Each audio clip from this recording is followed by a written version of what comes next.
You ever run into your ex and you're with your new, somewhat hotter girlfriend and your ex is broke and looks like total Well, that's what happened on Sunday, and boy, was that a massive failure on the Broncos' part. Dang, they didn't even have makeup on. And there was much more sweet failure in the league on Sunday. Let's dive into them all, shall we? The 5 biggest NFL fails of Week 5 is coming up right after this. Oh my, where does the time go? Can you believe Raycons are celebrating their 6th anniversary this month? Yes, 6th. And to show their appreciation, Raycon is offering my viewers 20% off everything on their site with select products at 40% off. Raycon has made a name for themselves in the premium audio space without breaking the bank. And this past year, they expanded their entire business with the introduction of Raycon Home and Raycon PowerTech. So needless to say, there's a lot to celebrate. The classic everyday earbuds deliver high quality audio, 32 hours of battery life, and a perfect in-ear fit along with smart features and sound profiles. It's no wonder that they have racked up over 78,000 5-star reviews. Legit, I have had Raycon since 2018 and they are perfect for the gym, editing, travel, mowing the lawn, just about every use you can think of, I have done. So after this video, go to buyraycon.com/5 points and use code BIRTHDAY to get 20 to 40% off site-wide during Raycon's anniversary sale. Again, that's buyraycon.com/5 points and use code BIRTHDAY to get 20 to 40% off site-wide. Brought to you by Raycon. Number 5, poor travel. It's been no secret that the Jacksonville Jaguars have deep ties to London. In fact, if they were ever to put a team permanently on foreign soil, it would happen across the pond, not our neighbors to the north or the south. They have their own versions of football. The Jags not only got to beat up on the Falcons in Week 4 in Wembley Stadium, but they also got to stay an extra week and play the Bills in Tottenham Hotspur's digs. Well, all those extra bangers and mash probably helped, but the Bills did the most dumbass thing and arrived on Friday for the early Sunday game, giving them only 2 days to prepare for a decent Jaguars team. And clearly it affected the Bills' play. Whether they were recovering from jet lag or amazingly bland food, the Bills started slow and never really got going, with Josh Allen throwing a crucial fourth quarter pick and then Stephon Diggs fumbling to end the game on an unlikely effort to have a game-winning drive. And this ironically counted as a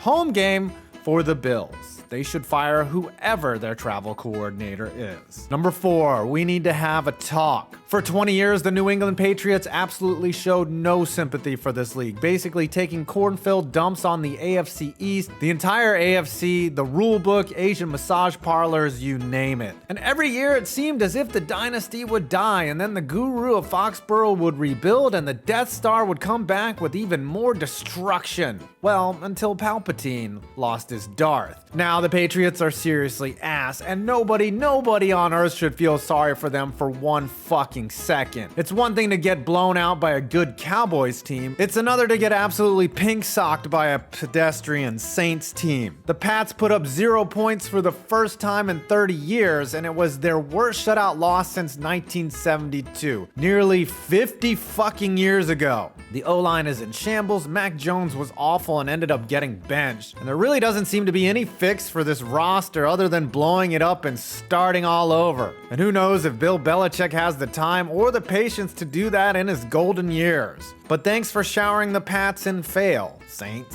Number 3, the Carolina Panthers are awful. Oh, hey Panther fans, did you think you would be the only winless squad in the league and escape the fail list? Bryce Young looks lost out there, and to be fair, he used to throw to top 10 receivers in college, and now his go-to option is a past his prime Adam Thielen. But still, Frank Reich is supposed to be an offensive genius. This team is strapping their reactive armor to the side of their tank and rolling towards handing the Bears the first overall pick. You're losing for nothing. Literally losing for nothing. Gonna be a long season in Charlotte.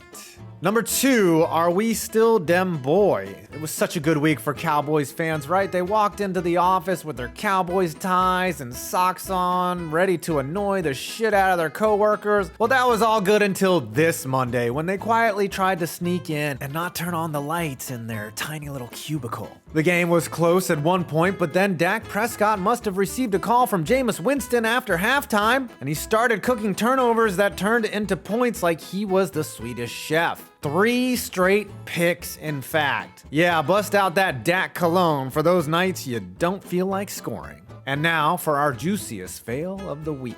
Number 1, the Broncos lose to Hackett. Oh boy, wasn't this offseason great? Sean Payton sure did have a lot of criticism for the small shoes he needed to fill coming into Denver. Let's see, what exactly did he say? Oh, he said of his predecessor had done one of the worst coaching jobs in the history of the NFL. And everything I heard about last season, we're doing the opposite. Oh, Sean, if this is what you think the opposite of what Nathaniel Hackett did last year is, well, I mean, you could be right, buddy. You are somehow worse. Hackett didn't even really have to do much as the Jets OC. Despite Zach Wilson being ass, they ran the ball effectively against the Broncos' weak defense and just chip-shotted their way to a lead until this hilariously happened. Also, it's pretty obvious Sean Payton does not like Russell Wilson, who carries an outrageous $107 million dead cap hit this year and an equally absurd $85 million dead cap hit next year. So Sean better learn to get in the kitchen with Russ or start filling out his own pink slip, aka Ditka, in the 90s. And here's Nathaniel Hackett getting his much-deserved shine after his ex called him from jail and he simply hung up on her. You go, Nathaniel.